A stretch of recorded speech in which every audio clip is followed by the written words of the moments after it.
Нас вирубили світло.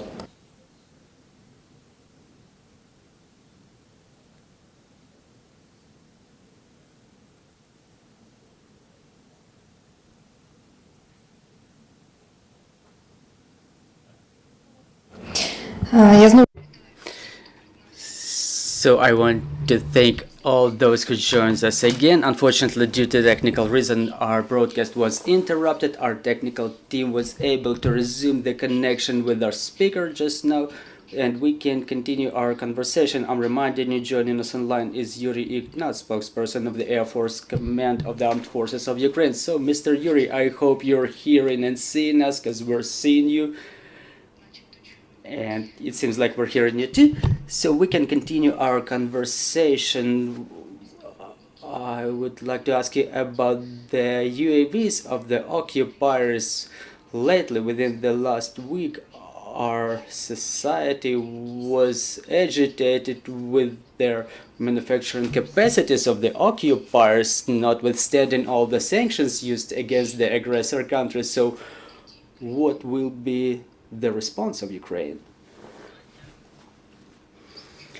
Well, the question is very frequently asked today. Why haven't we seen them earlier? They were manufacturing Lancet drones for a long time, and they were using them against our air defense systems and our armor. So now they're developing this UAV of different types, FVP drones, the same that we know, and the Shaheds that we know about. So what's the difference whether they will be assembled in Iran or in Russia? If there is a connection between those countries, if they have arranged the manufacturing, and Iran may say that we are clean, we don't supply them to Russia, so please soften the sanctions against us, and something of that kind. So Russia will probably continue their cooperation with that country unless there will be certain changes in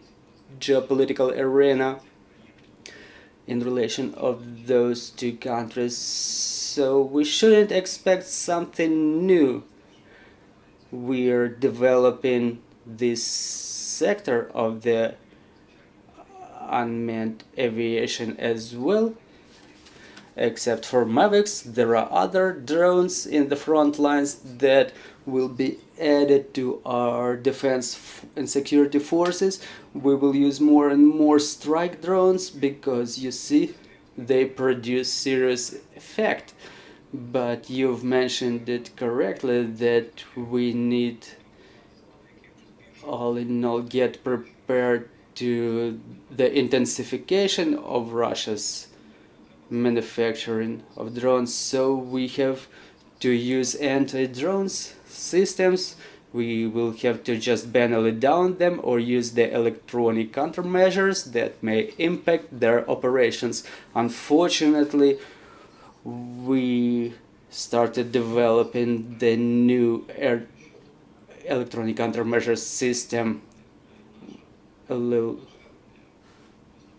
bit too late, but our defense and security complex is developing, and we have certain achievements in that direction, but we would like it to happen as soon as possible and to the biggest scale possible. Mr. Yuriy, training of our pilots on F-16s, the decision was coordinated in all the levels with all of our international partners. So when is it about to start?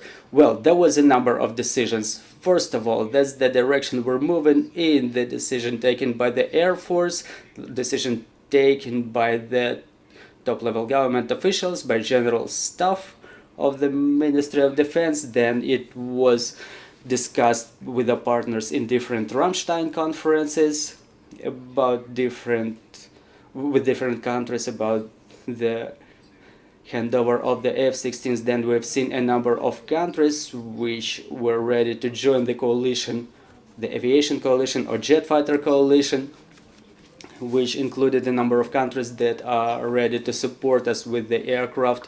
So they don't conceal it that they will be able to hand over the aircraft to us. Then there was a decision taken by the White House, or rather promised that they would not object when other countries would hand over the US manufactured, the Lockheed Martin manufactured F-16s to Ukraine. And yesterday, this night, the last night, we had the decision taken by the United States that they will support the training of our pilots in different countries of the world in all ways, and they will assist to the training of our pilots and all other related processes, because it's not only about the pilots, well, the process of the handover and other nuances related to that. So it's a very important step. Probably the summit in Vilnius became the, so to say, the propellant to this process.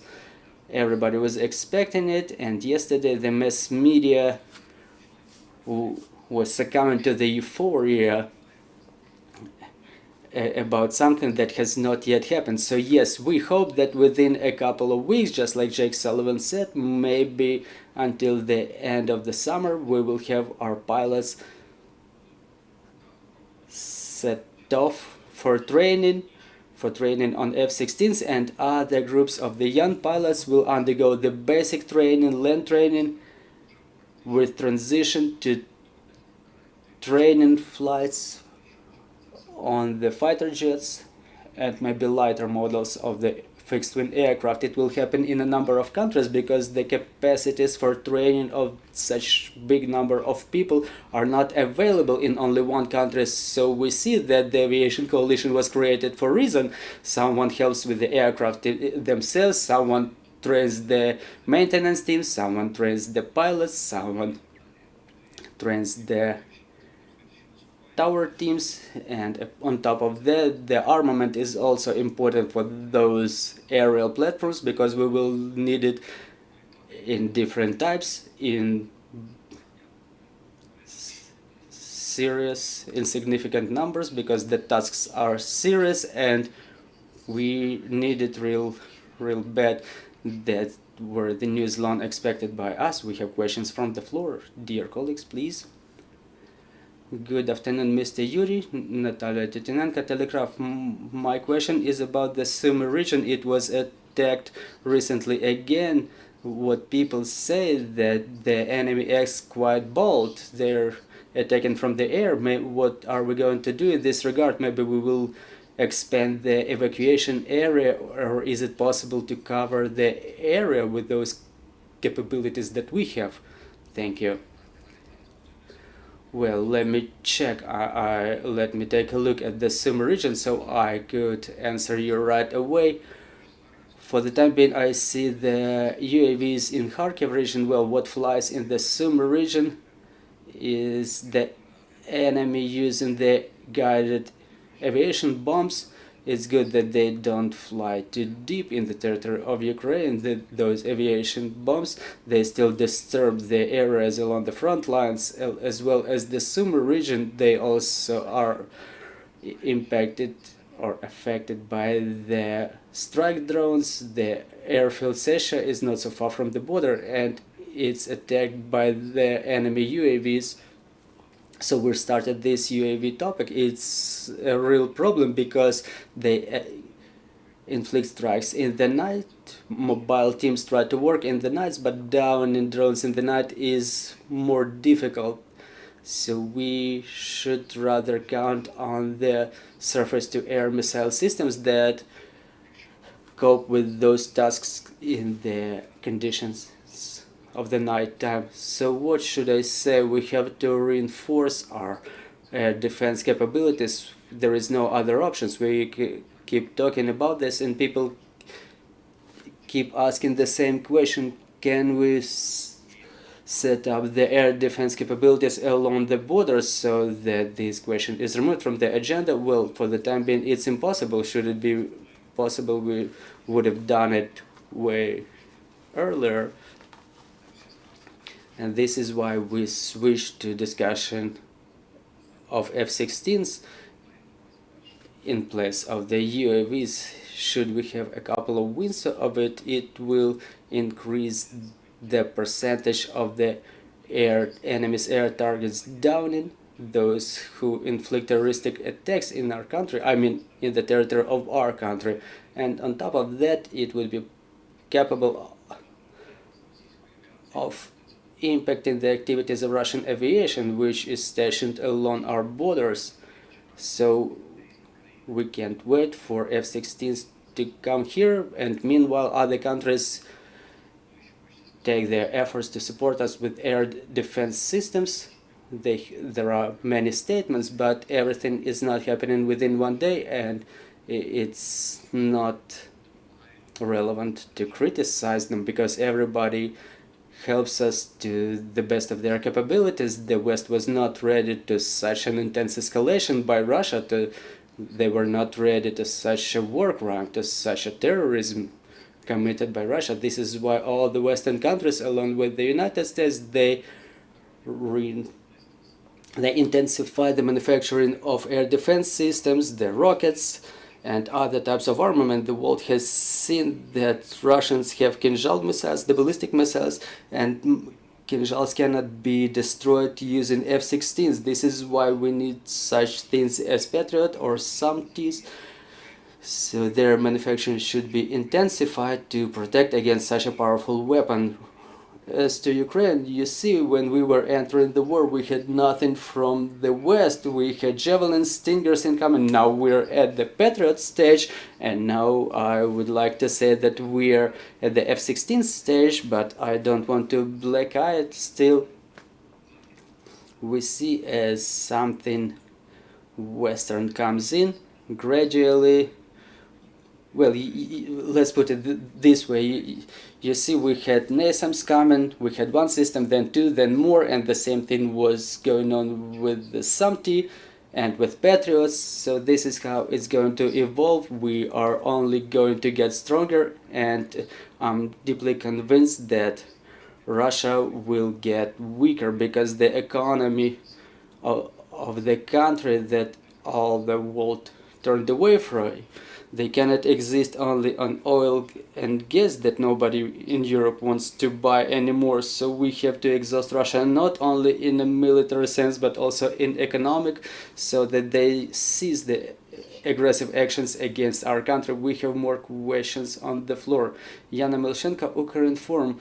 What's your opinion about the gossips that these days we may expect some powerful attack by the Russian Federation as a revenge for Crimean Bridge? Do you see anything happening in this regard? Do you have any information about that? Well, I don't have any information about that. Maybe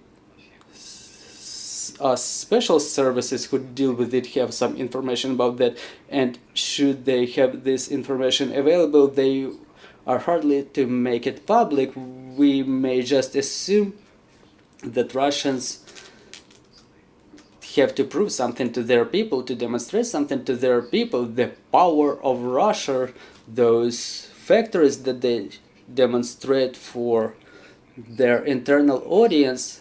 I mean the factories that manufacture the UAVs, and traditionally they can do it in the same way that they did before. I don't want to give more details because I maybe assigned some quotations. Thank you, Mr. Yuriy. Thank you for this broadcast. Thank you for your comments on all the events that are actual for all of us today. Thank you.